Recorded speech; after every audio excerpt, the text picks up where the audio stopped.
Amém. Bom dia. Evangelho de Marcos, capítulo 14. Os irmãos puderem, acompanhem comigo a partir do versículo 12. 14, versículo 12. Diz assim: E no primeiro dia da festa dos pães asmos, quando se fazia o sacrifício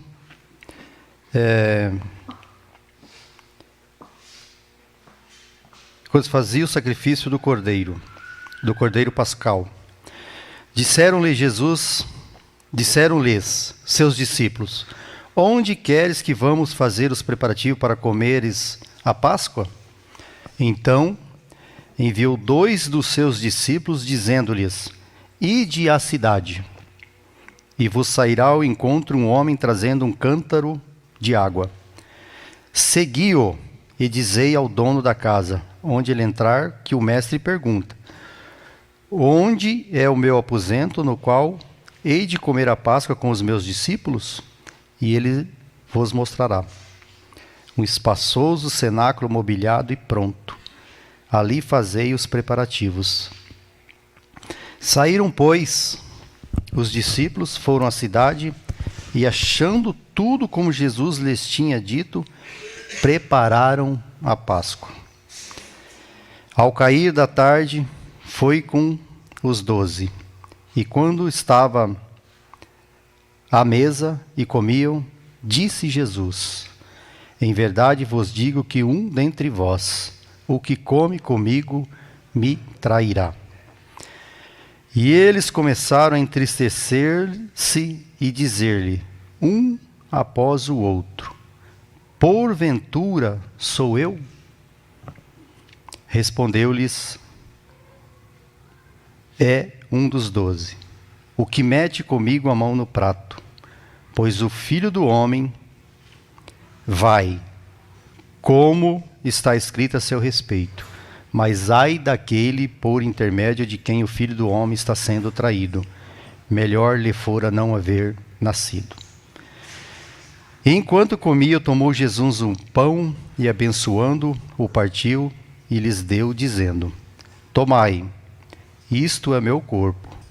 A seguir tomou Jesus um cálice e, tendo dado graças, o deu aos seus discípulos, e todos beberam dele. Então lhes disse: Isto é meu sangue, o sangue da nova aliança, derramado em favor de muitos.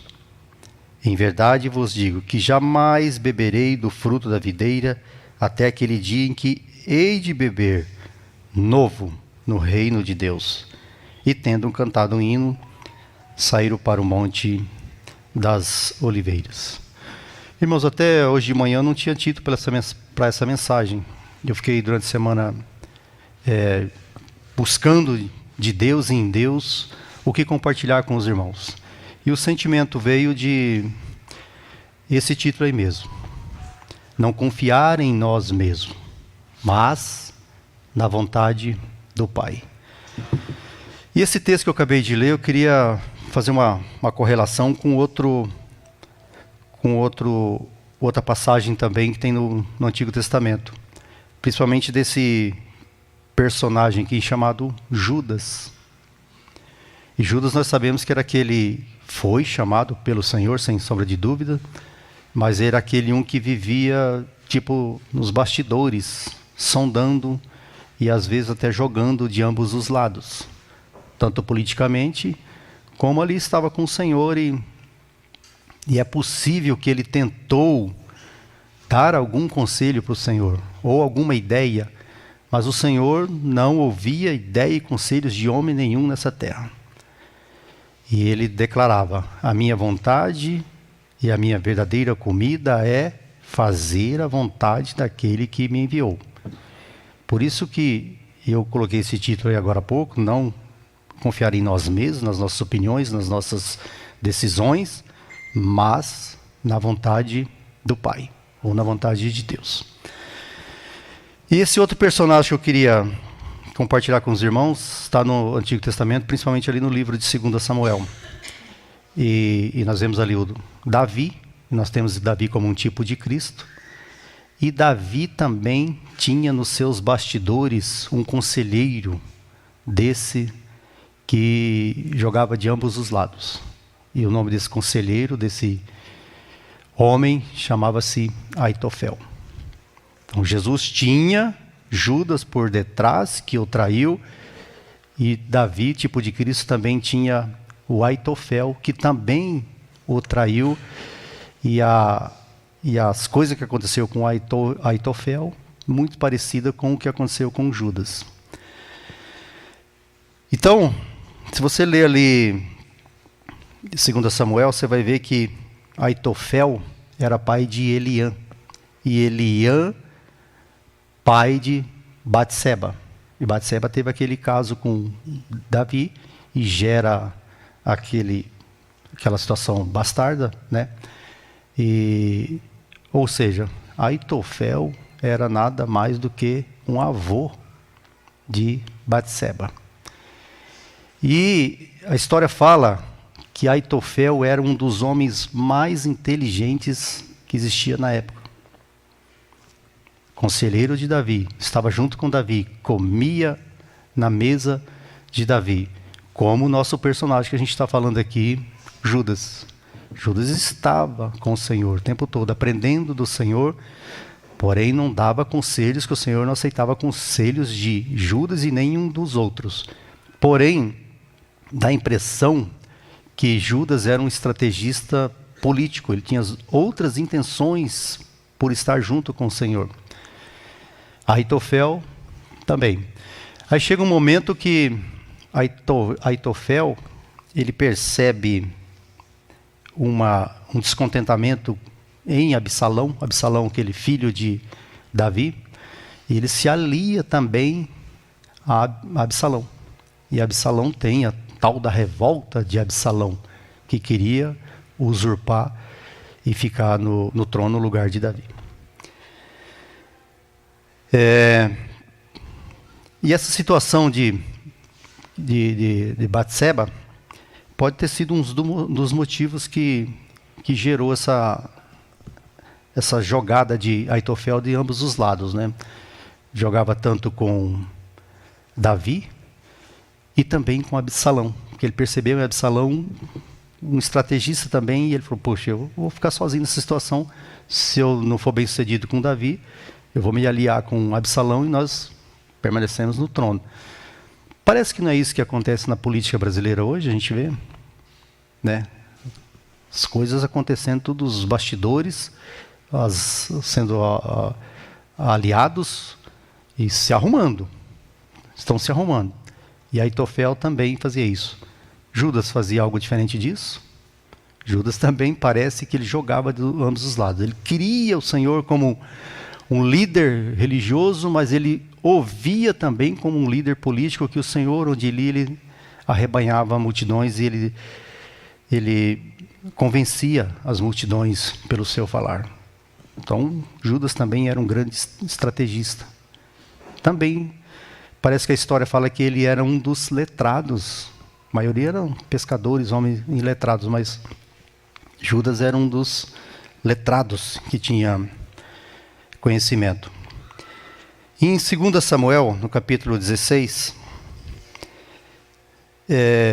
Aitofel diz assim para Davi, para Absalão: como servia teu pai, também serei diante de ti.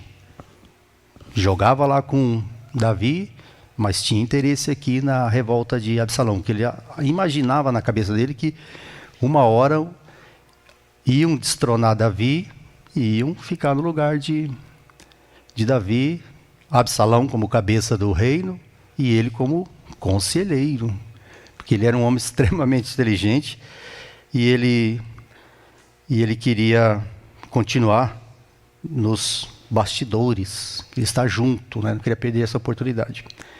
E dá a intenção aqui que Aitofel jogava de ambos os lados, como esse personagem que a gente leu aqui de Judas. Judas estavam lá com os sumos sacerdotes, e meu medo era que ele levava os acontecimentos de Jesus junto com os seus para os sacerdotes, porque os sacerdotes sabiam o que Jesus fazia. Aqueles sumos sacerdotes que existiam na época, os homens da lei, eles sabiam o que Jesus fazia, quais eram as intenções de Jesus. Será que ele jogava ambos os lados? É uma pergunta que eu deixo. E aí Aitofel abandona Davi e se alia à revolta de Absalão. E o conselho de Aitofel era tão estratégico, por ser um homem inteligente, que dava a impressão assim, que ele recebia os conselhos de Deus. Mas não, que tudo era do coração dele, da mente dele, das preocupações dele, o que ele queria, as suas intenções. Só que quando ele passava esses conselhos para Davi e tanto também para Absalão, dava a impressão, por ele ser um homem extremamente inteligente, dava a impressão que ele recebia de Deus. E não era de Deus. Era confiando em si mesmo, nas suas estratégias, nas suas coisas, intenções que ele queria, mas não eram de Deus. Eram terrivelmente diabólicos. E eu queria ler um texto, que está em 2 Samuel, os irmãos só acompanham. 2 Samuel, capítulo 17. O título é assim, o Conselho de Aitofel. Diz assim, disse ainda Aitofel, 2 Samuel 17, versículo 1. Disse-lhe ainda Aitofel a Absalão, deixa-me escolher 12.000 homens e me disporei e perseguirei Davi esta noite. Assaltá-lo-ei enquanto está cansado e frouxo de mãos. Estratégia, como um homem inteligente.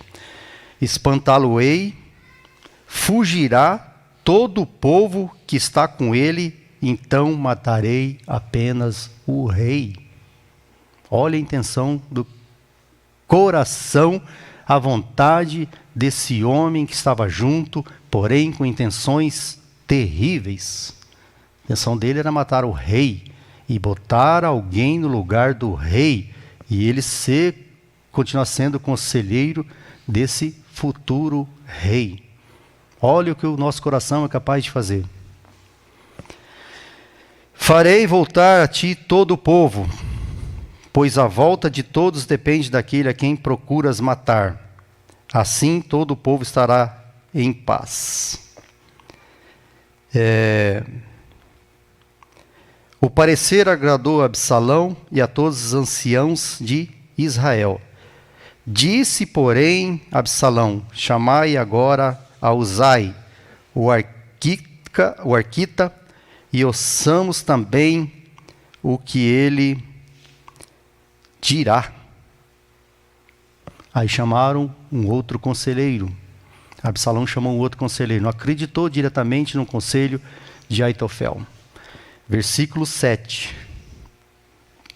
Diz assim, então disse Uzai a Absalão, o conselho que deu Aitofel dessa vez não é bom.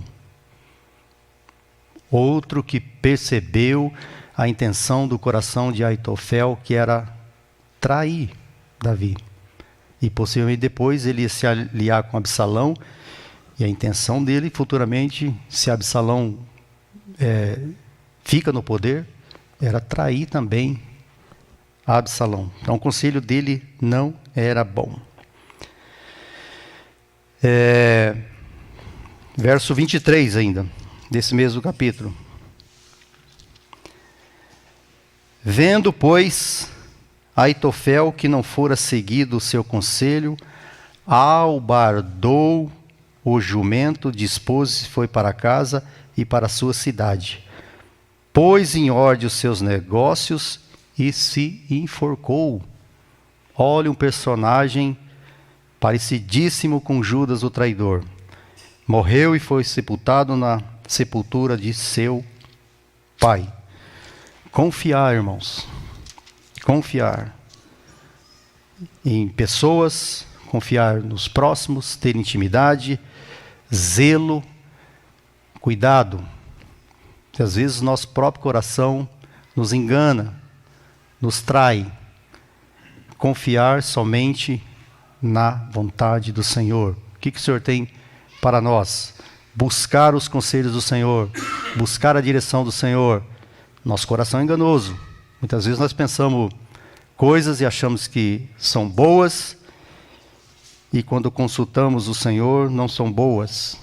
E hoje eu estava ouvindo o pastor Antônio Júnior, ele falava assim, muitas vezes nós oramos ao Senhor, pedimos coisas, e nós não somos atendidos, e nós nos revoltamos com o Senhor por causa disso.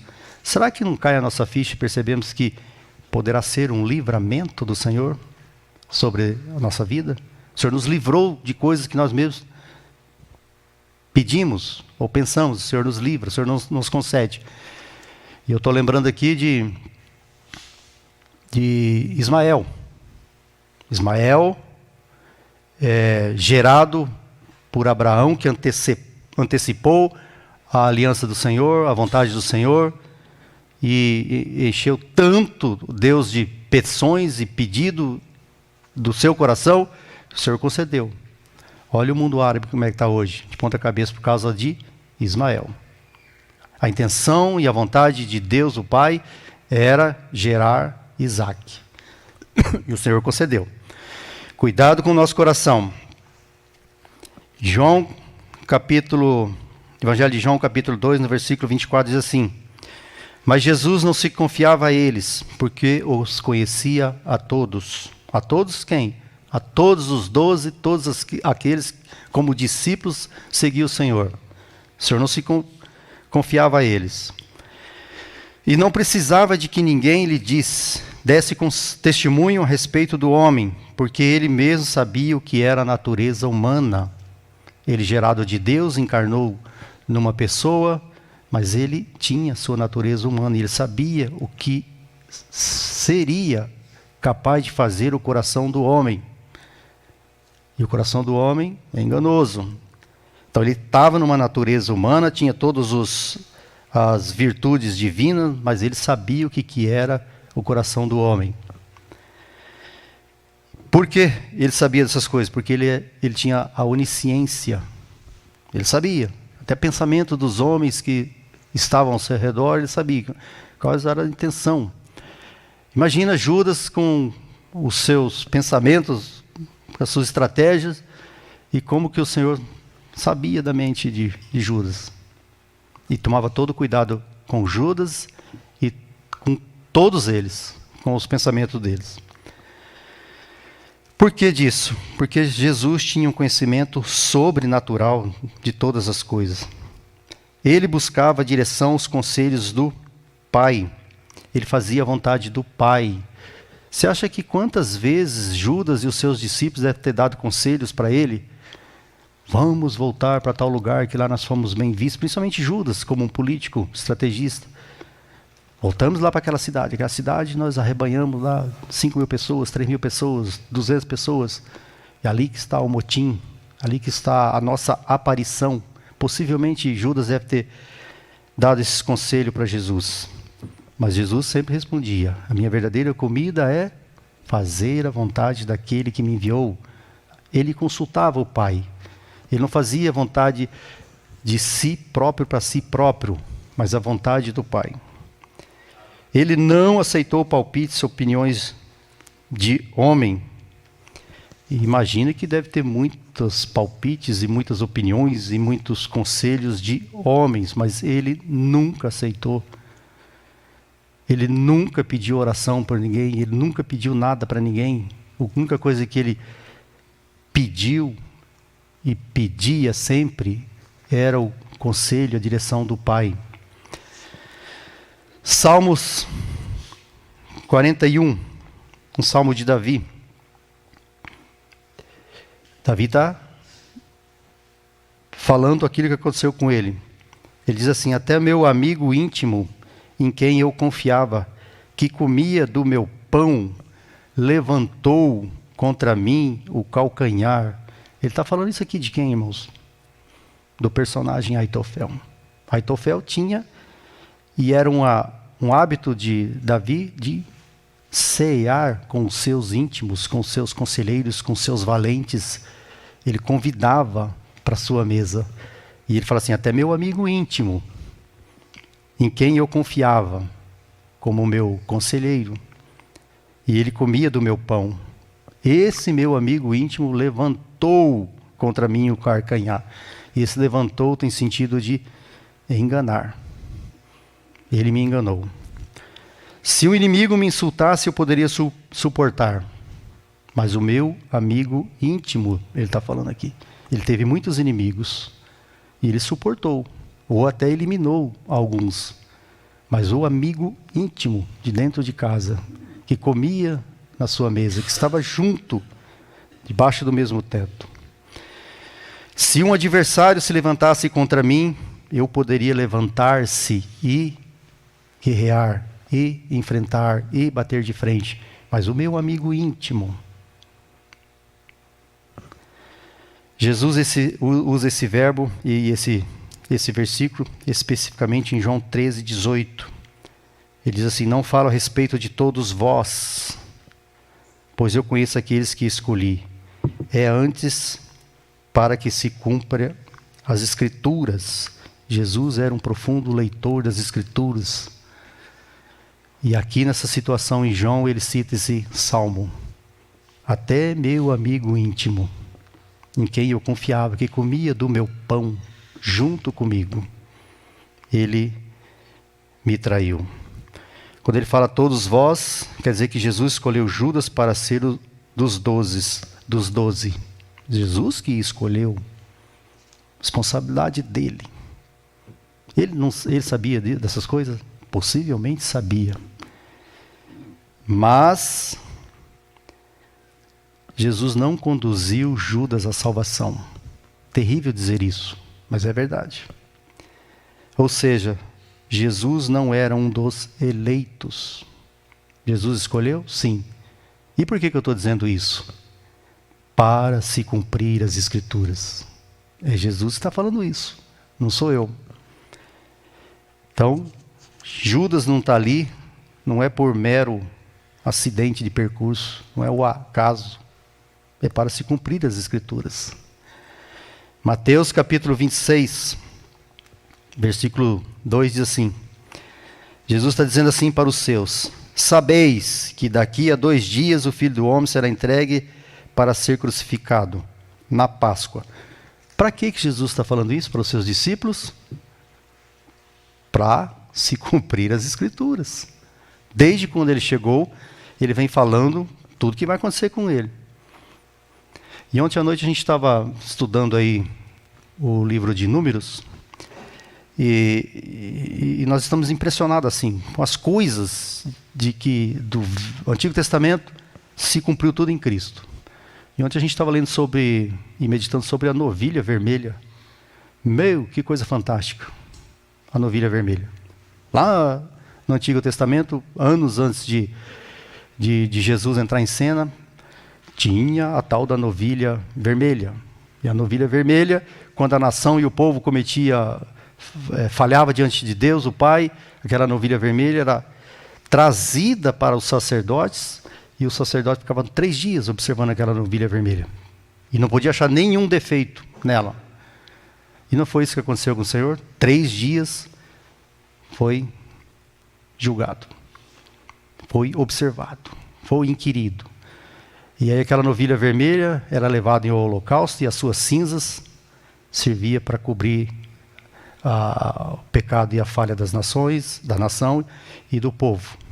E não foi isso que aconteceu com o nosso Senhor? Que coisa fantástica. Então, em Jesus está cumprido todo o desígnio de Deus, o Pai. Desde a fundação do mundo, está sendo cumprido nele. Senhor Jesus. Jesus ungido em Betânia, aquele cenário da mulher chega e quebra aquele frasco de alabastro e unge os pés do Senhor ali. Não vamos falar os versículos, mas está em Mateus 26. Quando acontece isso, que a mulher quebra aquele nardo preciosíssimo e unge os pés do Senhor, ali fala assim, indignaram-se todos. Todos os 12 ou mais que a gente estava ali com ele ficaram indignados por causa disso. Que desperdício é isso? Esse nardo vale 300 denários, mais de um ano de trabalho. Que desperdício. Indignaram-se todos os discípulos quanto ao desperdício. Mas Judas, em João, Evangelho de João, capítulo 12, mas Judas Iscariotes, um dos seus discípulos que estava para traí-lo, disse: por que não se vendeu este perfume por 300 denários e não se deu aos pobres? Boa intenção de Judas? Lá em Mateus fala que todos se indignaram. Mas Judas tinha uma boa intenção? Olha o coração. Olha o coração desse personagem. Olha o nosso coração. Não porque Judas tivesse cuidado com os pobres, ele não estava nem aí com o pobre, mas porque era ladrão e, tendo a bolsa, tirava da bolsa o que era lançado. Olha o coração desse homem, como é enganoso. E nós devemos também notar e perceber e monitorar o nosso coração de boas intenções. O que diz o dito popular? De boas intenções, o inferno está cheio. Senhor, guarde nosso coração. Salmos 55, verso 12 a 14. Com efeito, não é inimigo que me afronta, se fosse eu suportaria. Não é o que me odeia, pois dele eu me esconderia. Olha o que o Salmo está falando. Mas és tu, homem, meu igual, meu companheiro e meu íntimo amigo. Juntos andávamos, nos entretínhamos e íamos com a multidão à casa de Deus. Judas estava junto, Judas ia nas sinagogas, possivelmente com o Senhor, Judas comia junto. Eu estou falando Judas, mas os demais também estavam. O que o Salmo fala? Mas é tu, meu igual, meu companheiro, juntos nós estávamos. Mas o coração de alguns nunca estão junto com as intenções do Senhor, com o propósito do Senhor. E quando fala meu íntimo, que está junto, significa o meu igual. Irmão, o meu igual. Um adorador, juntos, igual comigo, na casa de Deus. Judas estava junto com o Senhor, íntimo do Senhor, irmão do Senhor, mas o coração lá, nas estratégias dele. O que fazer? Qual é a intenção do coração de Judas? Quais foram as intenções do coração de Aitofel? E quais são as intenções do nosso coração? Estamos juntos, mas o nosso coração apartado. O Senhor nos guarde dessas coisas. Curiosamente, Jesus lembrou que esses salmos para encontrar o cumprimento de um traidor. O salmo está repleto. Davi está falando isso o tempo todo, desse traidor. Mateus capítulo 26, versículo 20 a 23. O traidor indicado. Chegada a tarde, pôs-se ele à mesa com os 12, e quando comiam, declarou Jesus: em verdade vos digo que um dentre vós me trairá. E eles todos, contristados, e começou um por um a perguntar-lhe: porventura sou eu? Todos perguntaram: porventura sou eu? E como saber? Só o Senhor sabia. Nem os 12 que estavam ali sabiam qual deles seria. Lógico que Judas já tinha essa intenção no seu coração. O Senhor sabia. Se todos estavam comendo juntos, e de repente esqueceram desse falar do Senhor, que algum aqui vai me trair. E se empolgaram com a comida, se empolgaram com o estar junto. Se todos tinham colocado a mão no prato, mas Jesus sabia. E Jesus tinha falado: aquele que coloca a mão do prato comigo. E eu fico pensando o que que tinha no prato. Devia ser um tipo de um molho, e cada um pegava um pedaço de pão e molhava ali no prato e comia. Todos fizeram isso. E Jesus fala, um desses aqui vai me trair. Mas qual? Aquele que põe a mão comigo no prato. Todos fizeram isso. Mas só um sabia qual era a intenção do seu coração. E não sondou o seu coração. Atos capítulo 1, verso 16 a 18. Na escolha de Matias no lugar de Judas. Pedro lembra ali, nesse comecinho do livro de Atos. Pedro levanta e diz assim, irmãos, convia que se cumprisse as escrituras que o Espírito Santo proferiu por boca de Davi, acerca de Judas, que foi guia daqueles que prenderam Jesus, porque era dos 12, e ele fez parte nesse ministério. Ora, esse homem, Judas, adquiriu um campo por meio dessa iniquidade, e fugiu-se e enforcou-se. O que aconteceu com Aitofel, quando não teve seus planos bem-sucedidos? Voltou para sua casa, para os seus negócios, para a sua vida, caiu em si e enforcou-se. Jesus também, a Pedro também está falando aqui em Atos que esse personagem, Judas, caiu em si da sua iniquidade e fugiu e enforcou-se. Salmo 109, verso 8 diz assim, Davi disse, os seus dias são poucos e tome outro o seu encargo.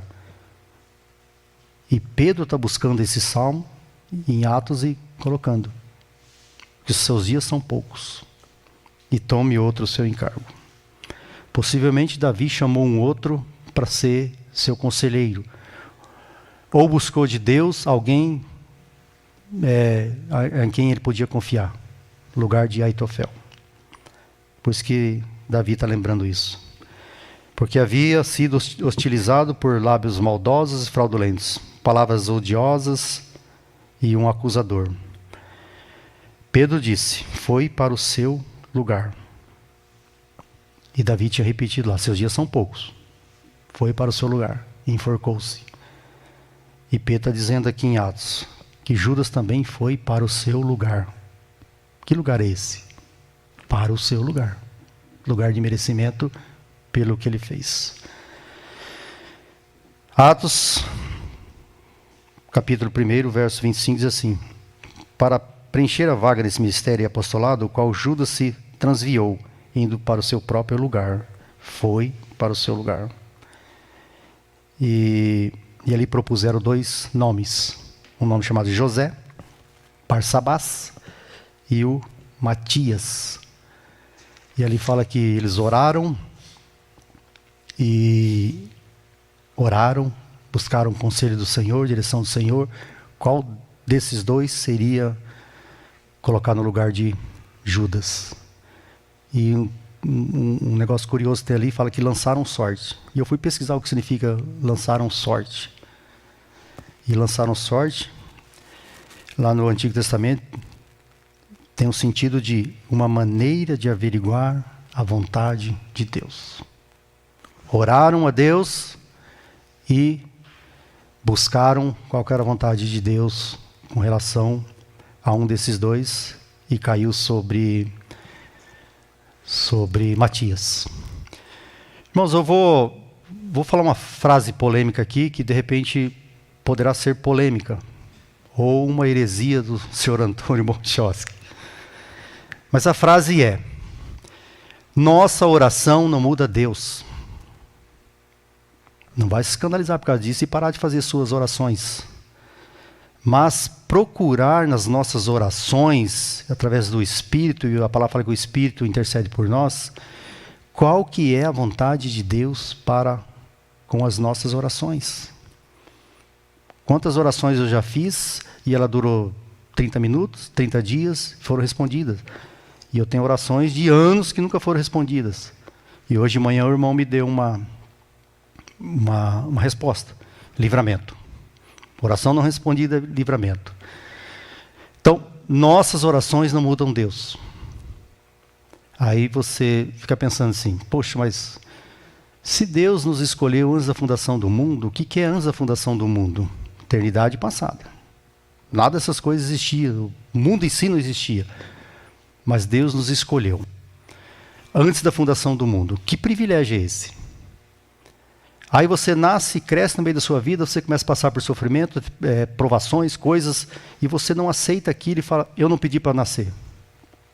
Eu não pedi para ter nascido. Quantas vezes quando eu era menino eu falava isso? Poxa, mas eu não pedi para nascer. A culpa é do meu pai, da minha mãe, né? Eu não pedi para nascer. Não deixa de fazer suas orações por causa dessa minha frase. Nossas orações não mudam Deus. Se assim fosse, quando Jesus estava ali, pouco tempo antes de ser preso, julgado e condenado, ali no Getsemane, ele orou ao Pai. Ele orou ao Pai. Se possível, o Pai passasse aquela situação dele, livrasse ele daquela situação. Mas logo em seguida ele cai em si. Ele fala, não seja feita conforme eu queira, como a minha vontade eu queira, mas seja feito conforme a vontade do Pai. Porque era propósito eterno do Pai, o Filho, o Espírito, na eternidade passada, que isso iria acontecer. No conselho da Trindade, eles decidiram que isso ia ser feito, que um dia Jesus ia encarnar, ia viver, ia ser preso, julgado, condenado, e ia para a cruz.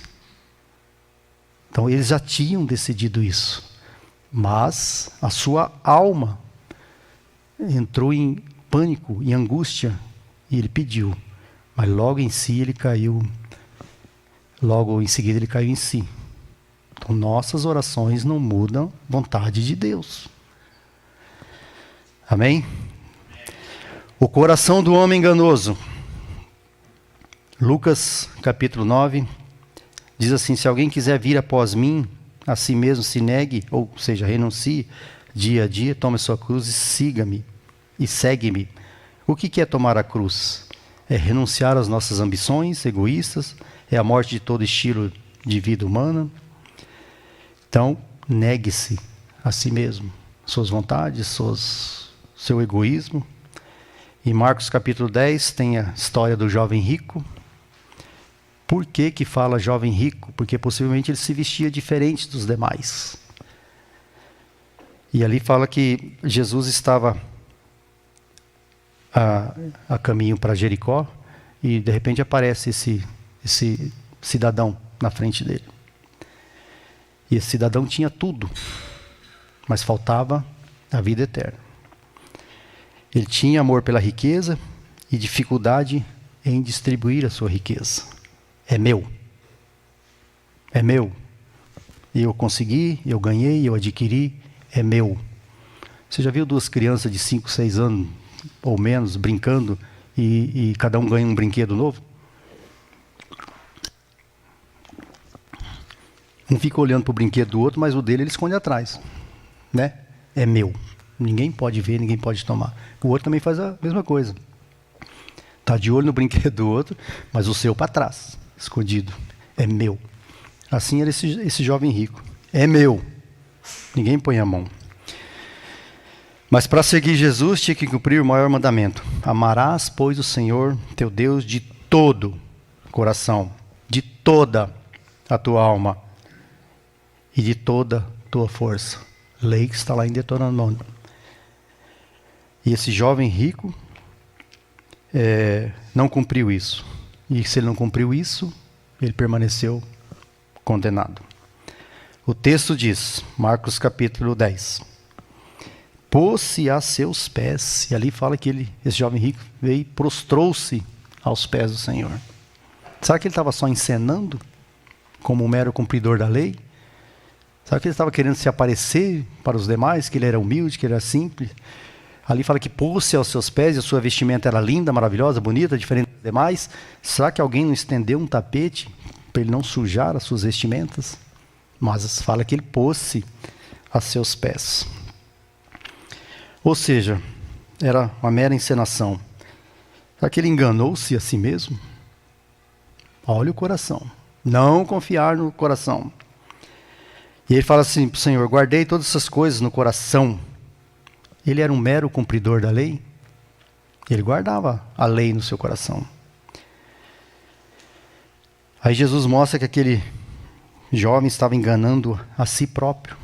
Seu coração, o seu ego estava inchado.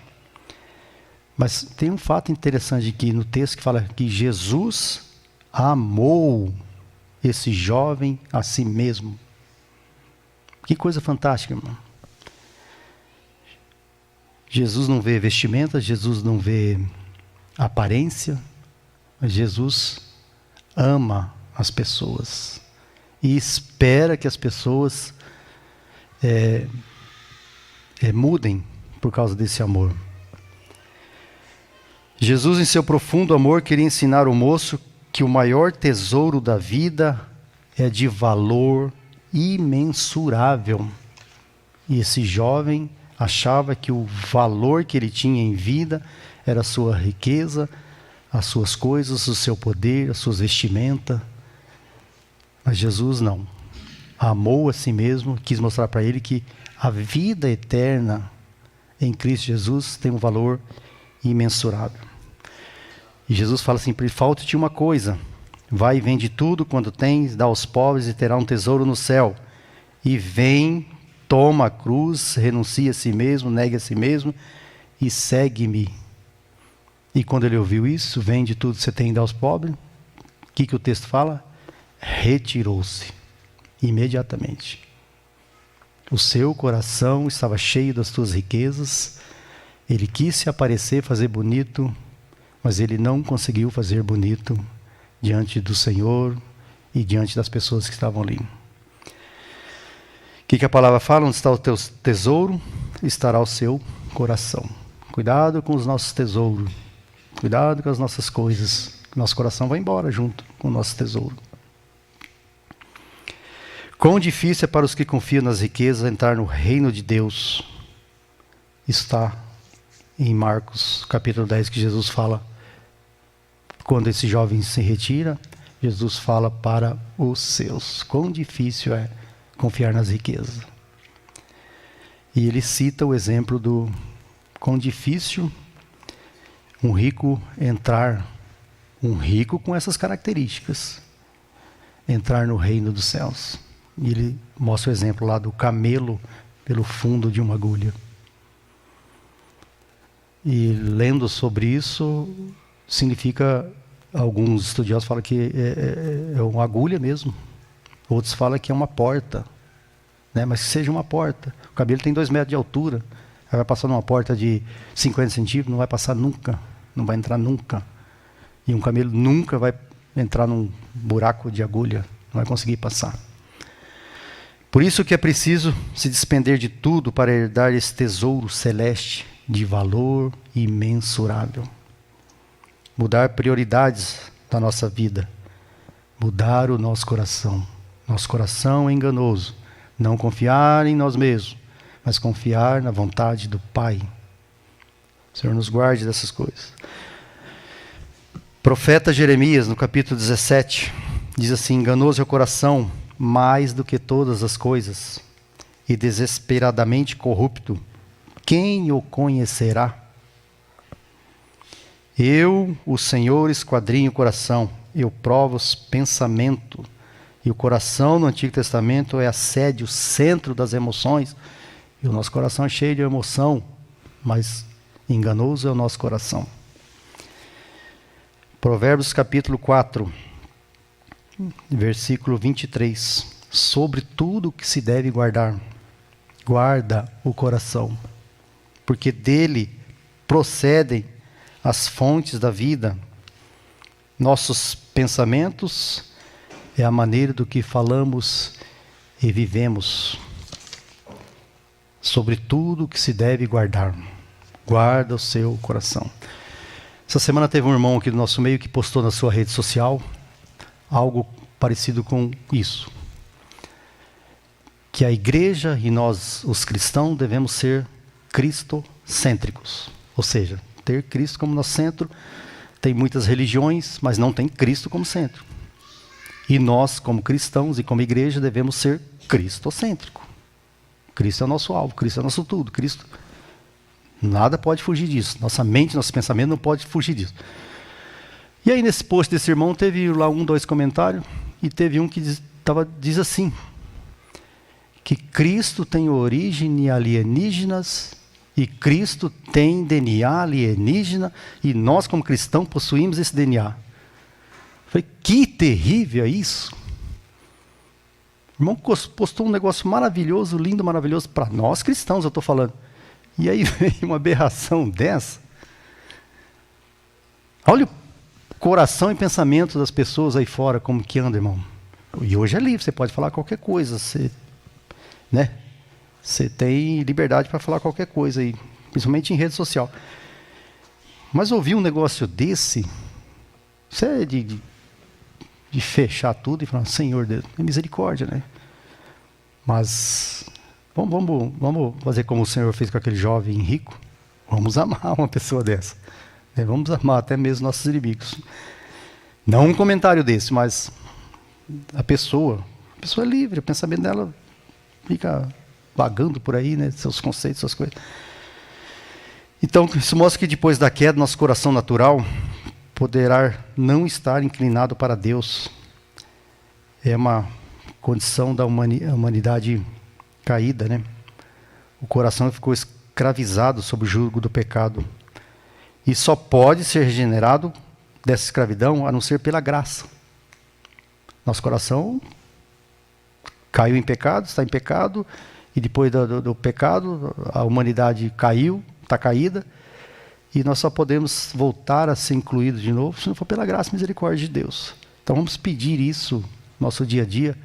Senhor, tem misericórdia dos meus pensamentos, tem misericórdia do meu coração. Senhor, me faz voltar. Não é vergonhoso falar isso. Senhor, me faz voltar novamente ao teus retos caminho e descobrir qual que é a sua vontade para com cada um de nós, né? Voltar a fazer a tua vontade. E o coração inclinado para a vontade de Deus é o que agrada a Deus. Inclinar nosso coração para o que é a vontade de Deus. Nosso coração é enganoso. Vai achar que é só o meu, não. De todos nós. Nosso coração engana, muitas vezes. Mas um coração inclinado para saber e fazer a vontade de Deus é o que agrada a Ele. Vamos buscar isso de Deus, pedir misericórdia. Deus, Senhor, tem misericórdia. Inclina meu coração para Ti de novo. Em Romanos, capítulo 6, Paulo diz assim, o crente não está mais debaixo da lei, mas está debaixo da graça. Está mais debaixo das mazelas do seu coração, que o seu coração está mandando fazer, ou está pensando, ou está querendo. Mas nós estamos debaixo da graça, do amor de Deus, da vontade de Deus sobre nossas vidas. E a vontade de Deus é, 2 pontos, boa, perfeita e agradável é a vontade de Deus. Nosso coração nos engana, nos faz muitas vezes tomar decisões e direções erradas, mas a vontade de Deus é boa, perfeita e agradável. E ela se manifesta através da sua graça, misericórdia e justiça. Graça, misericórdia e justiça. Ou seja, isso significa que o propósito de Deus para todas as coisas reflete sua natureza, que é pura, santa e justa. Reflete a natureza de Deus, que é pura, santa e justa. Em Gênesis capítulo 1, versículo 31, a Bíblia diz que depois de criar todas as coisas, viu Deus que era muito bom. De ter criado todas as coisas, viu Deus que era muito bom. E às vezes nós entramos nesse negócio e falamos, poxa, mas se Deus tivesse feito tal coisa assim? E se Deus tivesse me feito mais bonito, mais próspero, mais não sei o quê? E se Deus tivesse feito toda a água do planeta doce? Não precisa ter os mares.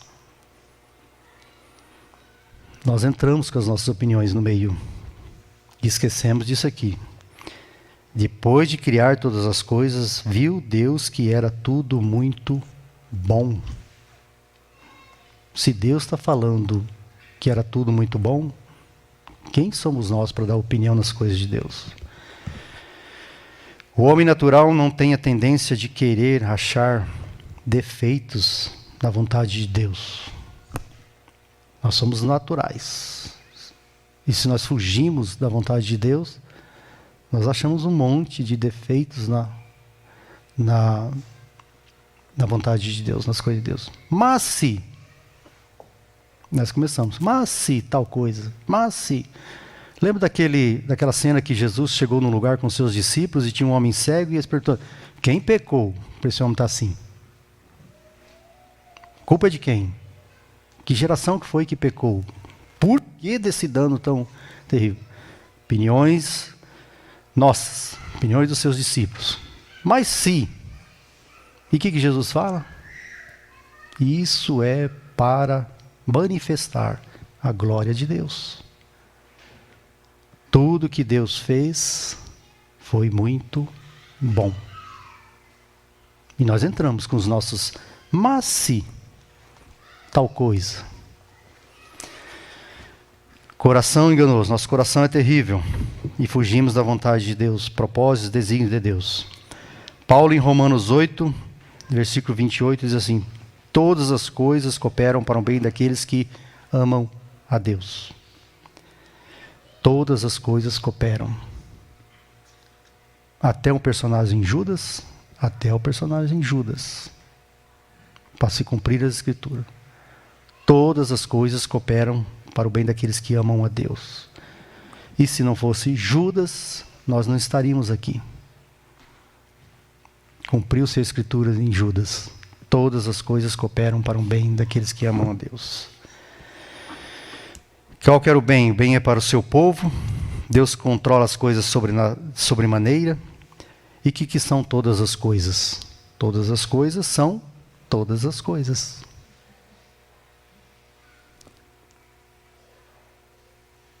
Para o nosso bem no final. Dor, sofrimento, privações, está incluído em todas as coisas. E muitas vezes nós falamos, puxa, para que tanto sofrimento na minha vida? Vamos distribuir um pouco com os demais. Tem gente que não está sofrendo. E eu trabalho em banco e eu sei que tem pessoas riquíssimas que estão sofrendo. E muitos se matam. Quer dizer, que o dinheiro é o Deus deles, porém, não é o Deus deles. Isso não satisfaz. Alegria, satisfação e conforto está incluído em todas as coisas. Fazem parte da perfeita vontade de Deus. Não é a nossa vontade, não é o nosso coração. Dor, sofrimento, provações, privações, doenças, alegria, satisfação, coisas boas, coisas ruins, fazem parte de todas as coisas. Mas aí nós entramos com os nossos mas.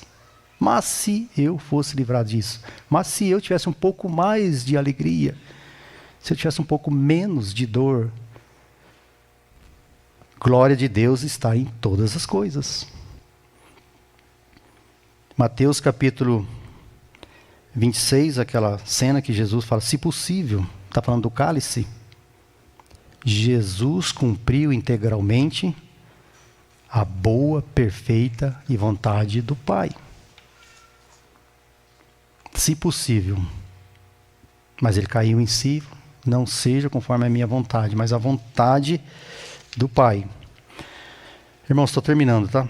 O homem caído não consegue enxergar a vontade de Deus como algo agradável. E às vezes nós falamos, puxa, o homem natural estou falando. A vontade de Deus sobre a minha vida é isso, a vontade de Deus é aquilo. Nós não conseguimos enxergar como algo agradável. O homem natural enxerga como algo repulsivo.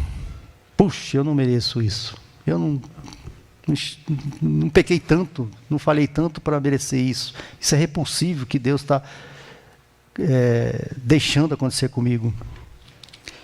Que ameaça e normalmente ameaça o nosso modo de vida pecaminoso. Se Deus está botando a mão sobre uma coisa na sua vida, porque Ele possivelmente está te livrando futuramente de algo que é pecaminoso. E aí somente o Espírito Santo pode fazer com que o homem caído olhe para a vontade do Senhor e diga como salmista: quão agradável é a tua vontade, e eu me deleito nela. Salmo 119. Quão agradável é a tua vontade, e eu me deleito nela. Qual que é a vontade? Alegrias, prazer, satisfação, coisas boas, e eu me deleito nela. Mas sofrimento, dor, é a vontade de Deus para com a nossa vida, e eu também me deleito nela. Quantos de nós temos esse coração, como o salmista está falando aqui? Quão agradável é a tua vontade. Paulo diz: eu aprendi contente a viver, toda e qualquer situação. Toda e qualquer situação é toda e qualquer situação. E eu me deleito nessas situações que o Pai concede para cada um de nós. E a vontade de Deus é boa, perfeita e agradável, porque conduz todas as coisas a um final glorioso. Nós nos lamentamos por situações, mas a vontade do Pai é nos levar para um final glorioso. Nós não entendemos, no momento nós não entendemos nada do que Deus quer conosco. Mas nós temos que pedir para o Espírito Santo, para o Senhor, me conforta nessas coisas, para um final glorioso. Senhor, me mostre que realmente será um final glorioso. E a consumação de todas as coisas significa a redenção dos filhos de Deus será completa. Os ímpios receberão o devido castigo, graças a Deus por isso, senão a gente não se conforta, não conforma e não se conforta. O mundo está cheio de ímpios. O mal será superado, o universo será restaurado, e Deus receberá toda a glória que lhe pertence, e ninguém poderá impedir que a obra perfeita e agradável vontade de Deus se cumpra plenamente. Amém? E qual deve ser a nossa reação com relação a essas coisas? Romanos 12, Paulo diz assim: prossigamos, transformando-nos pela renovação da nossa mente. Ou seja, Deus quer que façamos o que é bom, agradável e perfeito, porque é a vontade dele, e a vontade dele é boa, agradável e perfeita. Irmãos, quando eu disse com relação à frase de que Deus, nossas orações não mudam a vontade de Deus, queria só lembrar com relação à oração que tinha uma rainha da Escócia, 1542 a 1567. Chamava-se Maria Stuart, ou conhecida como Maria I. E a história fala que essa mulher ela tinha a origem toda no catolicismo, desde gerações anteriores, de pais, mães, e enfim, toda no catolicismo. E quando ela foi colocada na posição de rainha da Escócia, a Escócia na época ainda era dependente da Inglaterra, 1500 e pouco. Fala que quando ela foi colocada no trono, como essa posição de rainha, ela orava muito a Deus, para Deus fizesse a vontade dele na vida dela e do seu reinado. E ela foi muito perseguida por causa disso. Ela foi muito... Só que por um lado ela usou uma estratégia, mas com sabedoria, de que ela convidou para o entorno dela, todo o entorno dela foi de protestantes. Os seus conselheiros protestantes, os seus serviçais protestantes e os seus guardas protestantes, ou seja, todo o entorno dela. Porque ela sabia que esse povo faziam orações para ela e por ela o tempo todo.